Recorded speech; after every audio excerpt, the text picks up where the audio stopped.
et quand la science apparaît-elle ?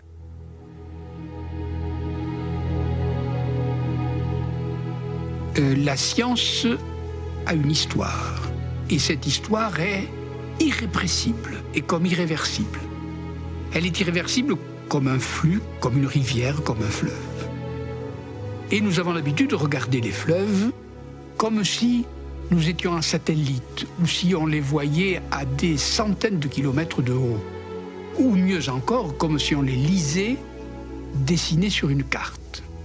Alors qu'il s'agisse de la Vienne, de la Garonne, du Danube ou du Yukon, on voit une ligne bien dessinée parcourir un pays et donc se jeter, comme on dit, dans quelques mers et commencer à une source. Ça, c'est le point de vue de survol, de très haut. Le point de vue ou du satellite, ou du dessinateur, ou du lecteur de l'atlas. Mais il faudrait descendre de ces hauteurs et regarder le fleuve de plus près, de très près.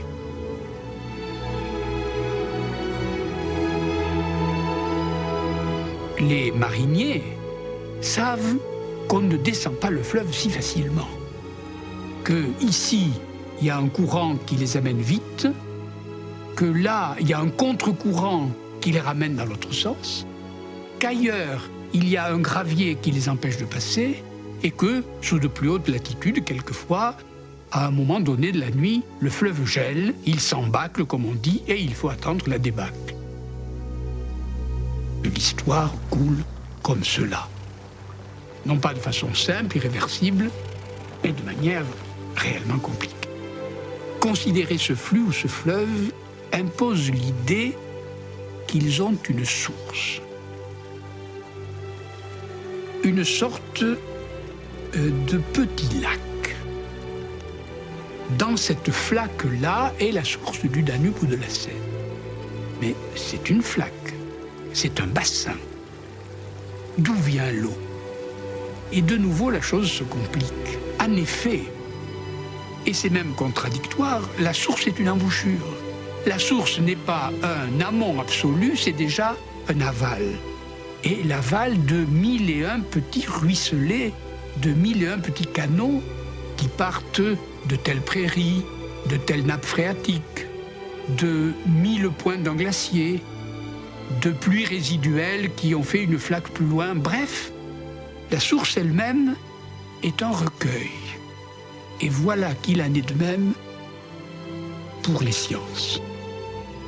On croit, à un moment donné, avoir saisi la source quelque part. Voilà, dit-on, la géométrie est née là, la physique ou la mécanique est née à tel moment, la chimie est née sous cette telle culture et on croit trouver l'origine. Et tout d'un coup, l'origine fuit. Il faut remonter encore plus loin, un peu comme dans la source du Danube ou de la Seine, il faut essayer de trouver les petits ruisselets qui alimentent ce bassin de recueil qu'est la source. Par conséquent, le problème de l'origine devrait se résoudre de deux manières. D'abord, en remontant au-delà de ce qu'on croit être l'origine, et ensuite, en faisant proliférer ce que l'on croit unique. Non, l'origine n'est jamais à un endroit, à un moment, dans une culture, sur la tête d'un homme ou dans une circonstance particulière, mais se multiplie en diverses circonstances et lieux. Il faudrait prendre l'habitude de dire non pas l'origine de telle science, mais les origines. On a toujours avantage à parler au pluriel.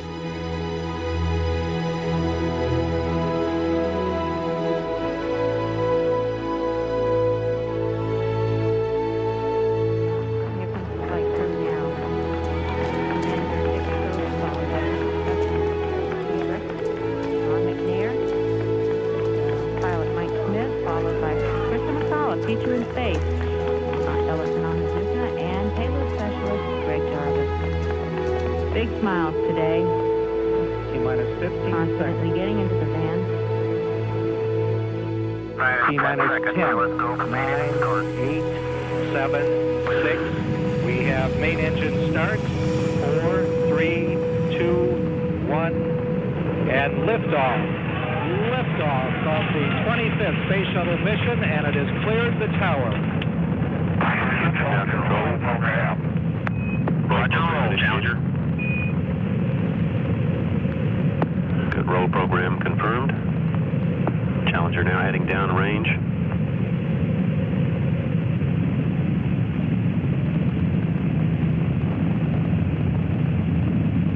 Engines beginning throttling down now at 94%. Normal throttles for most of the flight, 104%. We'll throttle down to 65% shortly. Engines at 65%, 3 engines running normally, 3 good fuel cells, 3 good APUs. Le 28 janvier 1986, à Cap Canaveral, il est 11h39. La mise à feu de la fusée Challenger vient d'être lancée. La fusée décolle et 74 secondes après, elle explose, mettant à mort 7 membres de l'équipage.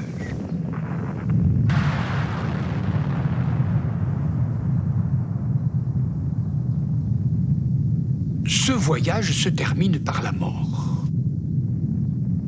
Il arrive quelquefois que des romans, que des récits complètement imaginaires disent le vrai des récits plus vrais qu'eux.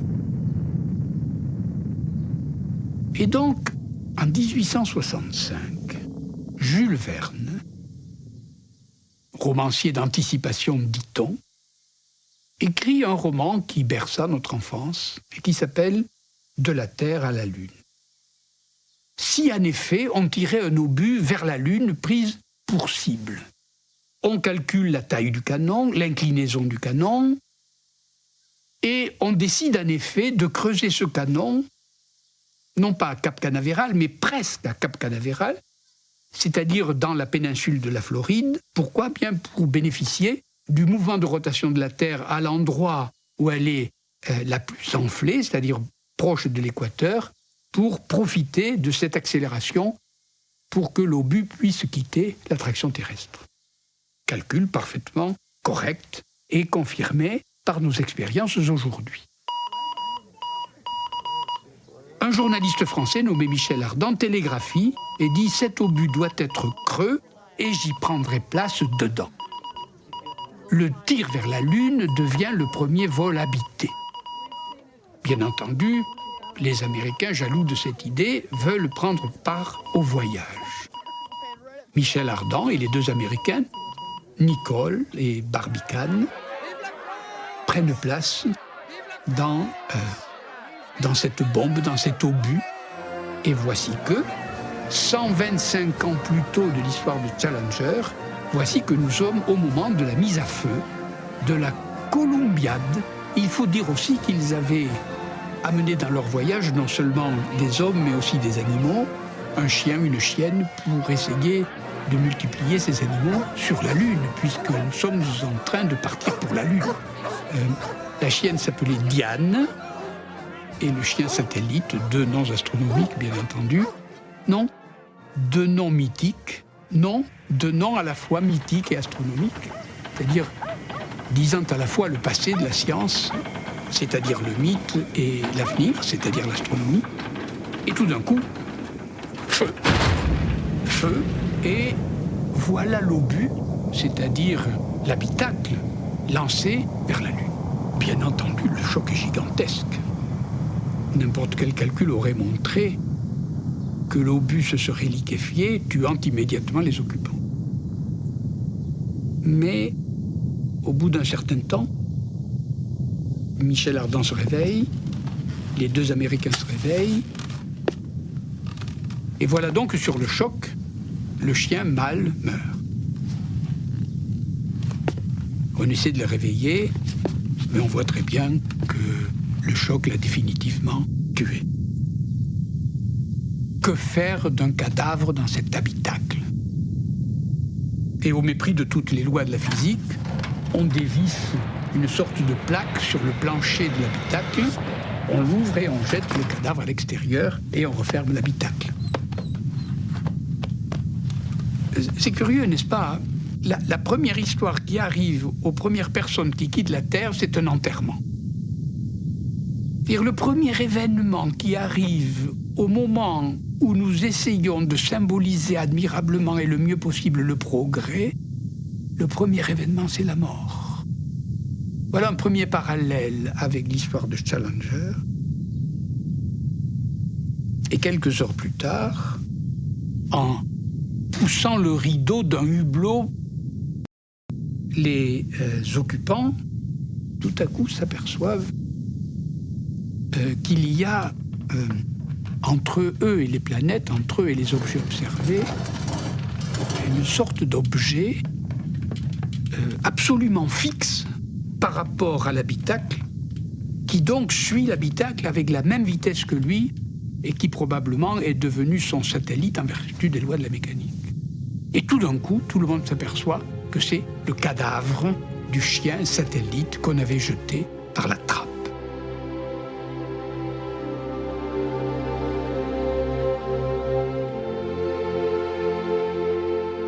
Bien entendu, s'ils avaient été sur la Terre et s'ils avaient enterré le cadavre, la Terre aurait fait oublier le cadavre parce qu'on piétine la Terre et on marche sur la Terre sans savoir quelle est la maison des morts, la maison de tous les morts depuis que le monde est monde.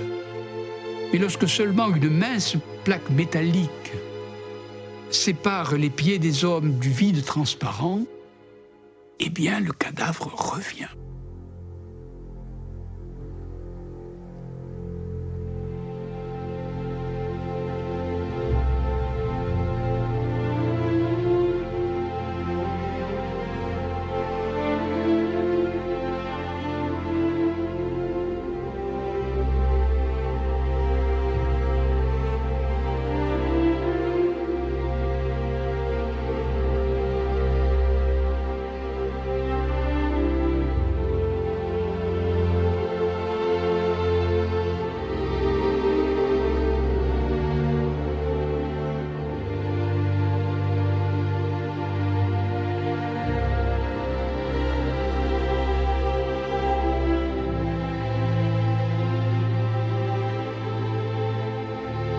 Si la Columbiad est réellement le symbole du progrès scientifique, de l'avancée des sciences vers le Nouveau Monde, alors quelle est sa source?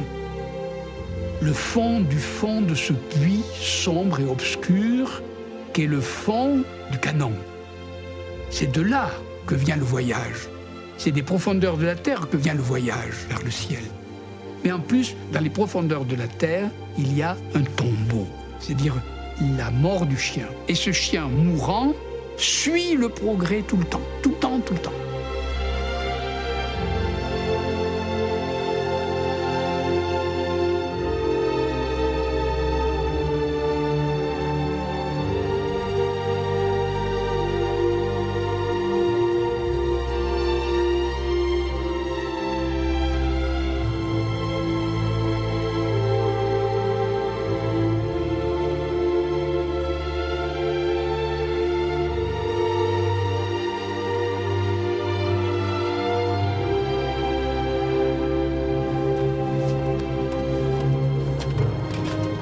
Contrairement à ce que nous pensons, l'obscurité de départ n'est pas supprimée par la clarté du voyage. La science est claire, précise, distincte, parfaite rationnellement. Elle vient d'où? Nous ne le savons pas. C'est noir, obscur, profond, mythique. On dit quelquefois religieux, c'est-à-dire des contenus irrationnels qui n'ont rien à voir avec la clarté rationnelle. D'une certaine manière, un progrès se paie toujours par une régression ailleurs.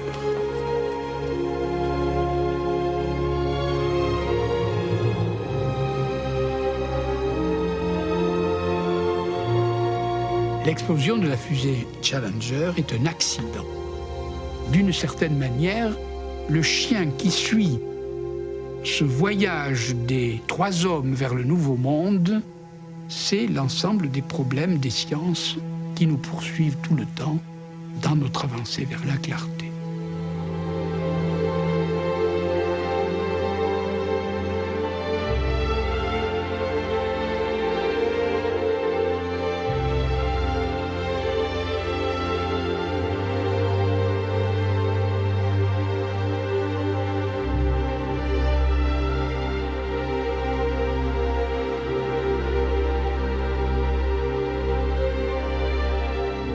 Chercher les origines de la science ne peut être qu'une légende, mais elle commence sans doute ainsi, par des groupes d'hommes, sachant qu'ils vont mourir un jour, et à partir de là s'organisent et inventent la meilleure façon de comprendre. Cela commence il y a quelques milliers d'années.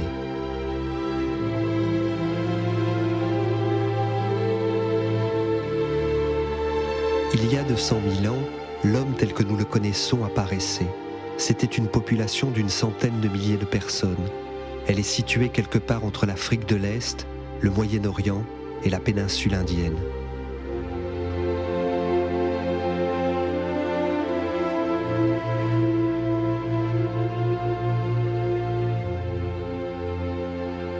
Il y a une universalité en effet de l'espèce humaine, et d'ailleurs la nomination homme est assez bien choisie, puisqu'elle vient de humus, qui veut dire la terre.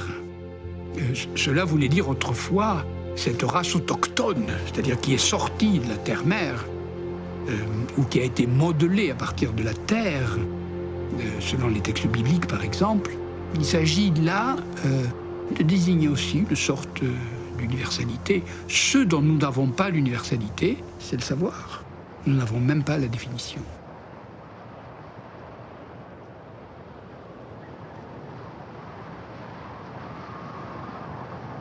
Les premiers hommes que nous connaissons sont nés en Afrique, sans doute après un accident géologique. Il y a eu ce qu'on appelle l'ouverture du rift africain. Le milieu de l'Afrique s'est relevé et un seuil est monté jusqu'à environ 1500 mètres d'altitude. Ce seuil a arrêté les nuages venant de l'ouest. Ainsi, la partie est du rift africain s'est desséchée et d'un milieu de forêt, on est passé à un milieu de savane. L'ensemble de la forêt était peuplé de singes.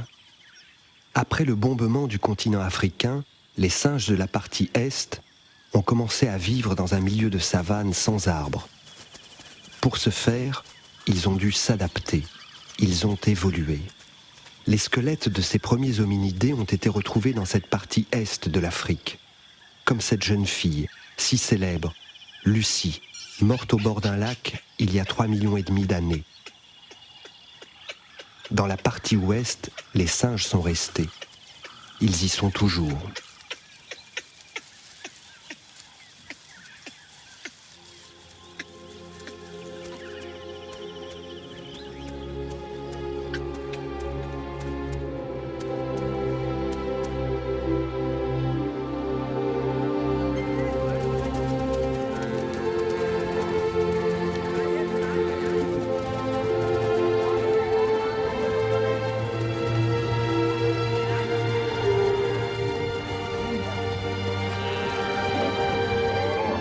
Ce sont les peintures retrouvées dans des grottes du Tassili, mais aussi sur d'autres continents, les grottes d'Altamira en Espagne, de Lascaux en France, ou d'autres encore en Patagonie, les premières traces des hommes qui vivaient là. Il y a 10 000 ans, nous étions 2 millions d'individus.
feu à volonté, cuire les aliments, se réchauffer, effrayer les bêtes, l'homme n'est plus vraiment un chasseur comme les fauves. En contrôlant le feu, il comprend l'autre feu, celui pareil au sien qu'il vient d'inventer, celui de la foudre, des forêts, des volcans. Le feu maîtrisé, la science est née? Non, la technique oui.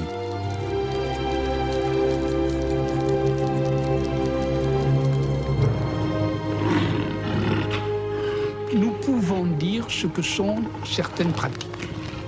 Nous pouvons dire ce que c'est que tailler un biface avec la pierre. Nous savons à peu près ce que peut être l'agriculture dans les temps les plus reculés.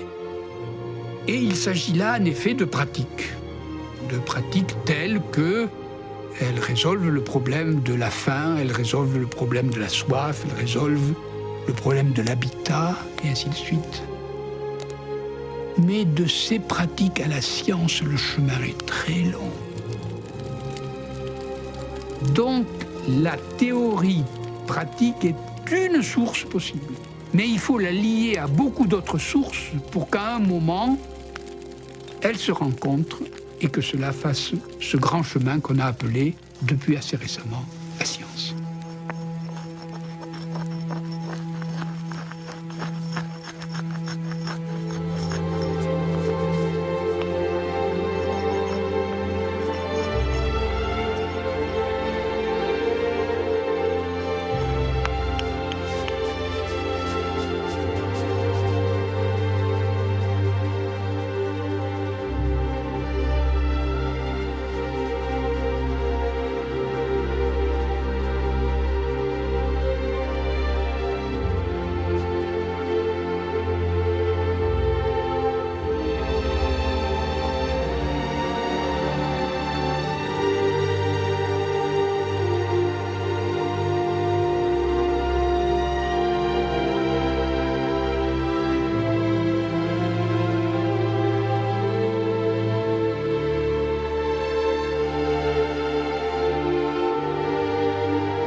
Avant-hier, grâce à Lucie, l'homme avait environ 3 millions d'années. Voici que hier matin, un chantier met à jour une dent et un crâne de 4 millions d'années, et je dois rectifier ma réponse. Par conséquent, au point de vue de l'origine, on est tenu à l'état des chantiers de recherche, à l'état de l'archéologie, et il varie tout le temps.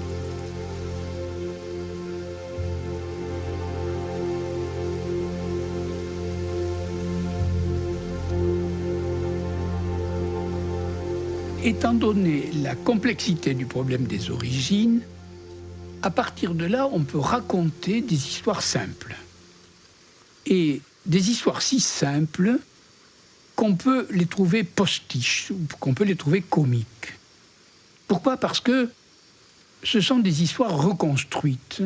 Par exemple, on peut dire que sur les grottes de Lascaux, il y a des couleurs. Ces couleurs viennent effectivement sans doute d'une technique qui permet d'extraire des colorants. Ce serait là l'origine de la chimie. Qui empêche de le dire? La préhistoire est un merveilleux moment pour les préhistoriens. Pourquoi? Parce que, qu'est-ce que l'histoire? L'histoire commence avec l'écriture. Mais avant l'écriture, nous ne savons rien. Et par conséquent, on peut bâtir toutes les histoires imaginaires et postiches que l'on voudra. 9 sur 10 des livres de science commencent par la phrase suivante: s'il s'agit d'un livre d'astronomie, de tout temps, l'homme a observé le ciel. S'il s'agit d'un livre de chimie, de tout temps, l'homme a voulu traiter de la matière. S'il s'agit d'un livre de mécanique, on dit de tout temps, l'homme a observé les corps tombés. De tout temps, l'homme a fait ceci ou cela. L'homme. Qui sait ce que ça veut dire l'homme? Voyons, si nous avions un film à faire, je demande de mettre sur l'écran cette image-là, l'homme. Cet homme-là, il sera blond ou brun? il sera homme ou femme, il sera petit ou grand, il sera habillé en blanc ou en noir, il sera chaussé de quelle manière. Voyons, qu'est-ce que je vais mettre autour de lui? Quel environnement naturel, technique? Quels outils vais-je mettre dans ses mains? L'homme n'existe pas. Il est aztèque, maya, chinois, du nord ou du sud. Il est grec, il est égyptien, il est français, il est anglais. Mais voyons, de quelle époque? 20 000 ans avant Jésus-Christ, 25 000, 10 000, 4 000, 3 000? Cet homme n'a jamais pensé la même chose. Il n'avait pas les mêmes semblables autour de lui, il n'avait pas les mêmes idées, il n'avait pas les mêmes usages. Et par conséquent, il ne pensait pas la même chose. Et voyons, il observait le ciel, dit-on, mais quel ciel? Pour nous, lorsque nous regardons le ciel, si nous le regardons encore, étant donné les lumières des villes qui nous empêchent de le voir, si nous le regardons encore, que voyons-nous? On voit des étoiles, des planètes et quelquefois des galaxies. Mais pas du tout. Il y a 3 siècles, on ne voyait pas de galaxies. Il y a plusieurs milliers d'années, on ne savait pas distinguer les étoiles et les planètes. Et dans combien de cultures le ciel est simplement une voûte trouée qui laisse passer des rayons lumineux? Et dans combien de cultures ce ciel est plat, rond ou de telle et telle forme? Et par conséquent, le ciel ne veut pas dire la même chose pour un Égyptien, pour un Grec, et même pour un occidental qui soit du Moyen-Âge, de la Renaissance, de l'époque classique ou de nos jours. Ce n'est pas le même ciel, ce n'est pas le même homme. Il y a une histoire des hommes, il y a une histoire du ciel.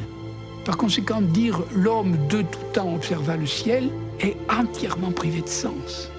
Il faut là bien comprendre que cet homme universel, je ne peux pas vous le montrer sur l'écran de télévision. C'est que peut-être il n'a jamais existé.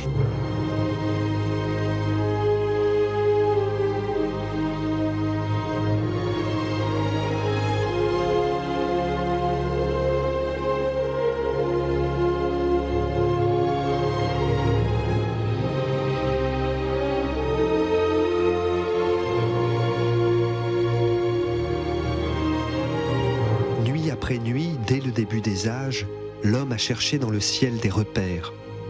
Ces dessins que formaient des étoiles par endroits dans le ciel et qui revenaient toujours à la même place ont dû fournir ses premiers repères, des orientations, des directions.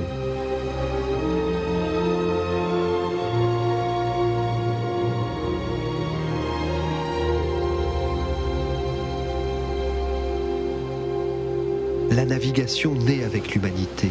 Non plus un tronc creusé qui suit le courant d'un fleuve, mais la voile et l'éloignement des côtes, impliquant la maîtrise d'une technique et la connaissance du ciel pour se repérer.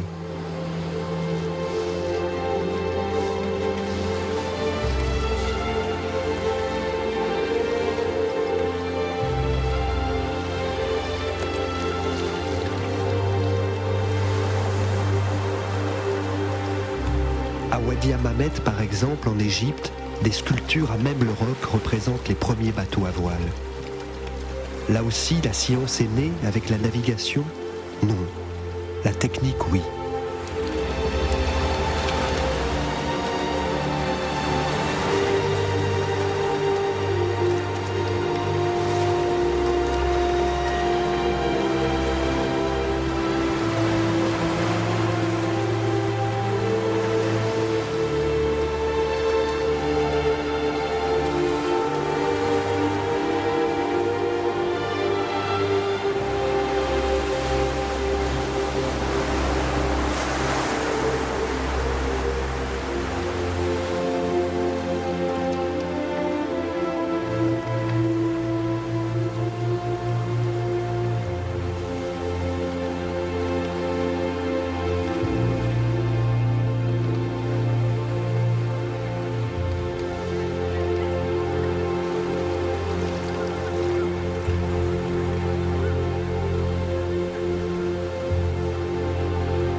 Le Gange pour l'Inde, le Nil pour l'Égypte, le fleuve jaune pour la Chine, le Tigre et l'Euphrate pour la Mésopotamie, berceau des 4 grands foyers où la civilisation va naître. En reculant chaque fois peu à peu, on découvre les bordures vertes qui les longent, légende de champs cultivés, irrigués, légende de ce moment où l'homme, il y a 10 000 ans, s'installe, plante et invente l'agriculture.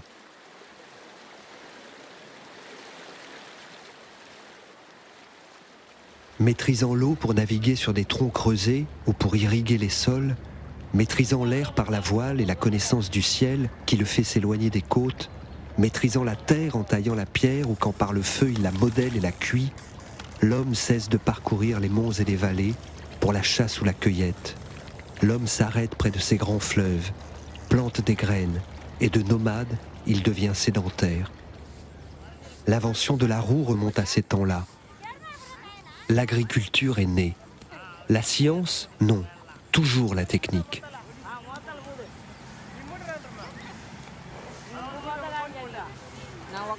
L'agriculture maîtrise la terre, l'eau, l'air et le feu. Elle est une polytechnique des 4 éléments. Elle naît partout dans le monde entre 9000 et 7000 ans avant notre ère. Au Moyen-Orient, elle apparaît dans la culture des céréales et l'élevage des troupeaux.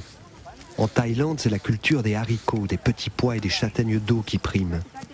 Au Mexique, on voit apparaître la culture des citrouilles et des gourdes. Les chiens y sont apprivoisés et utilisés pour la chasse. Le Moyen-Orient et la Grèce voient l'apparition de la rotation des cultures et celle de l'irrigation. Les Mésopotamiens ne se contentent pas de gérer les inondations de leurs fleuves, mais construisent digues et barrages, de manière à y conserver l'eau.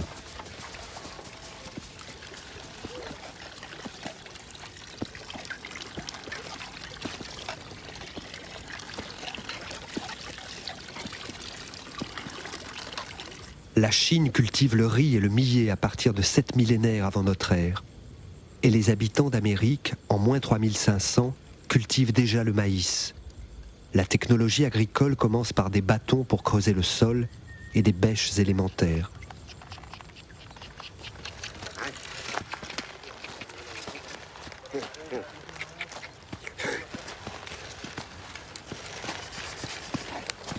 Allez.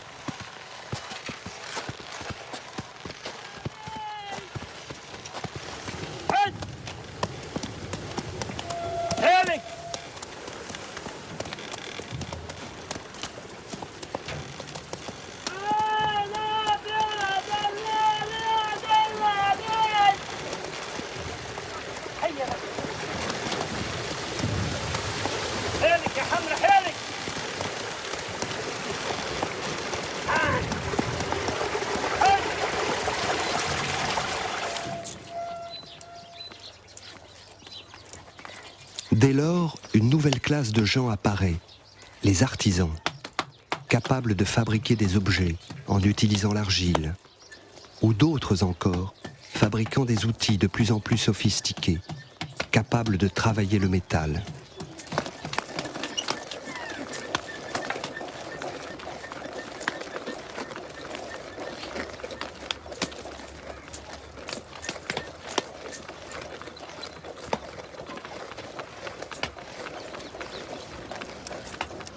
Ces artisans, ni paysans, ni chasseurs, constituent le point de départ de l'existence des cités. La société devient plus complexe, les relations et les dépendances entre ses membres s'intensifient. Toutes ces histoires, de la découverte du feu, des premières pratiques de navigation et ainsi de suite, sont bien entendu des histoires reconstituées. Mais du point de vue de la science ou de l'histoire des sciences, j'aimerais bien les nommer des légendes. Mais le mot légende a 2 sens. D'abord, le sens de histoire auquel il ne faut pas trop attacher de prix. Et puis, ce qu'il y a sous les cartes, comment il faut lire. Je crois qu'il faut donner à ces histoires le premier sens. Un sens sans doute intéressant, mais probablement parfaitement reconstruit. C'est comment il ne faut pas lire.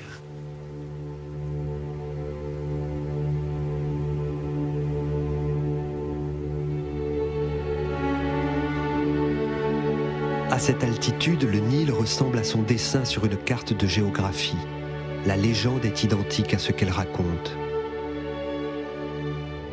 Partout sur la planète, lieu où il a commencé d'apprivoiser les bêtes, cultiver les plantes, s'entourer d'objets fabriqués, moudre des graines, tisser et colorer la laine, distiller l'alcool, fermenter vin et bière, techniques millénaires nécessaires à la vie d'agriculteur.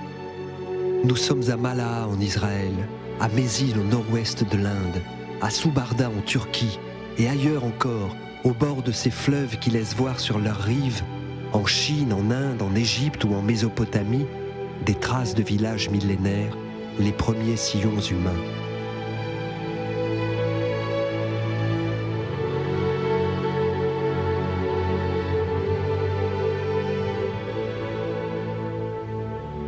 Nous sommes en 3500 avant Jésus-Christ. Nous sommes 20 millions d'êtres humains.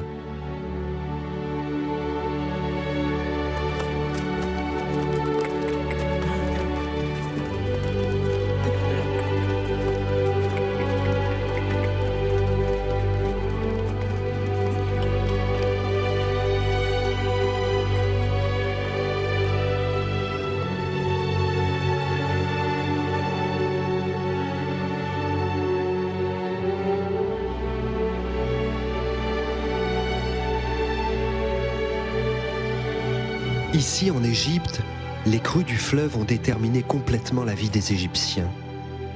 Utiliser le limon déposé par les crues quand l'eau déborde sur les terres et la retenir en construisant des canaux d'irrigation et prévoir cet événement. Ces crues revenaient tous les 365 jours, au moment précis où une étoile, Sirius, apparaissait et disparaissait au lever du soleil.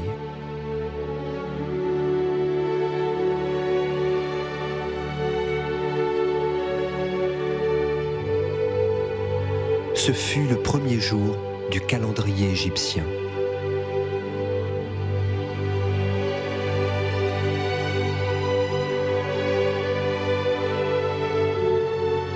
L'association entre les techniques agricoles et l'observation du ciel constitue une science appliquée. Cette science n'est guère possible sans une ébauche de mathématiques, et cette dernière dépendait de l'invention de l'écriture.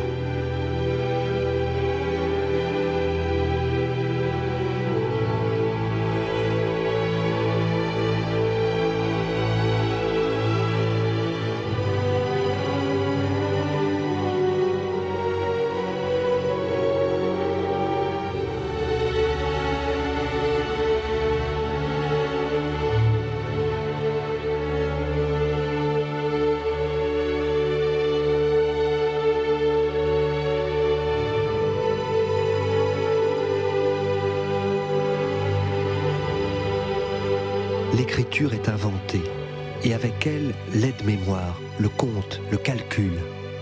Dès lors, l'astronomie, la médecine, l'arithmétique, les principales disciplines scientifiques peuvent prendre leur nom en caractères cunéiformes ou hiéroglyphiques. Les nombres ont sans doute précédé les lettres. Alors là, oui, la science est née. Nous avons des tablettes en Mésopotamie, nous avons des papyrus, des papyri en Égypte, et en particulier le papyrus Rind, qui s'appelle le manuel du calculateur, où il y a 16 plus 9 égale 25. C'est-à-dire que 4 au carré plus 3 au carré égale 5 au carré. Que le carré de l'hypoténuse est égal à la somme du carré des deux autres côtés, ce qui est effectivement le théorème de Pythagore.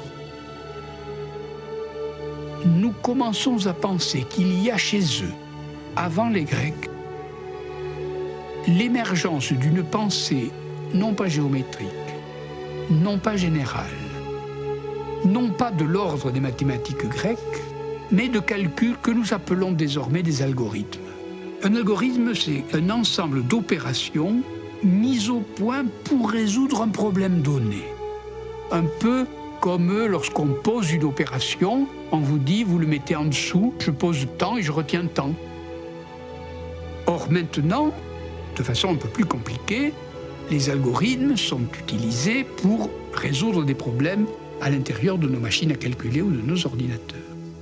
nous commençons à avoir l'idée qu'il y a chez eux une pensée algorithmique qui n'est pas du tout la pensée géométrique des Grecs, mais qui est une mathématique réellement authentique. C'est que comme l'algorithme est très bien défini et qu'il est lié à un procédé donné pour un calcul donné,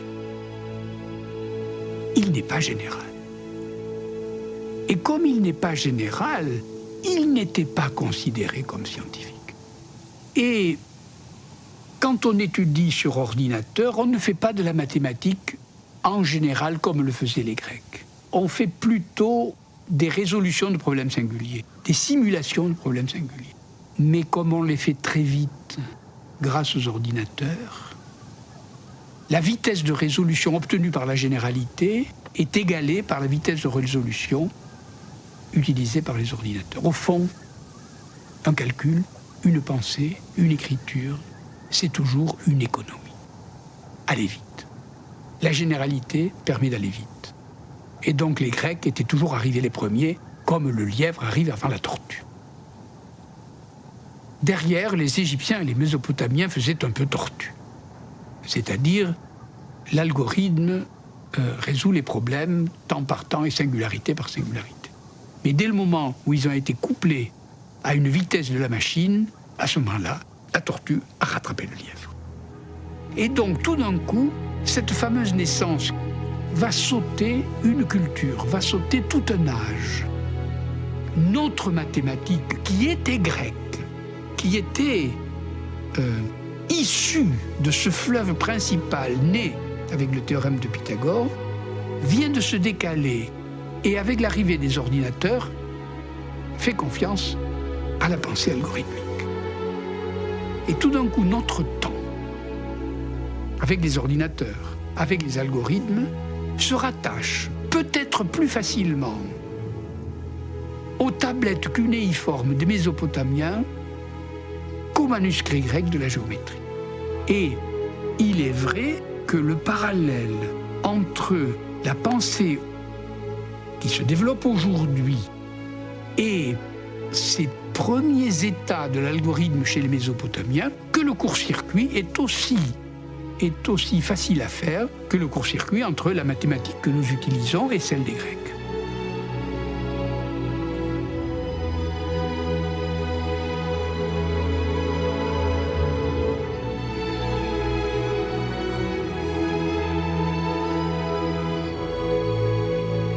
Mais une autre pensée peut nous venir. C'est que, à mesure que la science avance, et je disais en commençant qu'à mesure qu'elle avance, elle transporte avec elle ses pertes et ses profits. Comme la fusée lancée amenait avec elle ses conditions initiales, c'est-à-dire la mort et le cadavre du chien satellite. À mesure qu'elle avance, elle bifurque, elle invente, et elle invente du nouveau. Au fond, ce qui est intéressant dans l'histoire des sciences, c'est l'émergence de la nouveauté. Or, cette nouveauté, elle a eu lieu au XVIIe, elle a eu lieu au XVIIIe, elle a eu lieu dans telle science, dans telle culture, à tel moment. Elle a lieu aujourd'hui. Dans la mesure où un savant invente, et qu'il invente vraiment du nouveau, il fait émerger une idée, un théorème, une expérience, une théorie. Et faisant émerger une théorie, il résout aujourd'hui le problème de l'origine. Quand commence la science? Aujourd'hui. Elle commence aujourd'hui dans l'invention par tel ou tel d'un théorème réellement nouveau, par l'invention par un autre d'une expérience inouïe, par l'invention par un troisième d'une théorie complètement nouvelle. Et l'exemple de l'algorithme que je viens de donner nous permet de penser que dès qu'une théorie prend de l'importance, elle peut trouver dans une antiquité quelquefois oubliée un moment d'origine où se raccrocher. Et tout d'un coup, l'histoire bifurque, non pas aujourd'hui, mais fait bifurquer avec aujourd'hui la totalité de l'histoire des sciences. Comme si une invention d'aujourd'hui entraînait avec elle nouvellement tout le flux. Et cela n'arrive jamais dans les fleuves. Et cela arrive souvent dans l'histoire des sciences. 8, 7, 6, We have main engine start. 4, 3, 2, 1, and liftoff. Liftoff of the 25th Space Shuttle mission.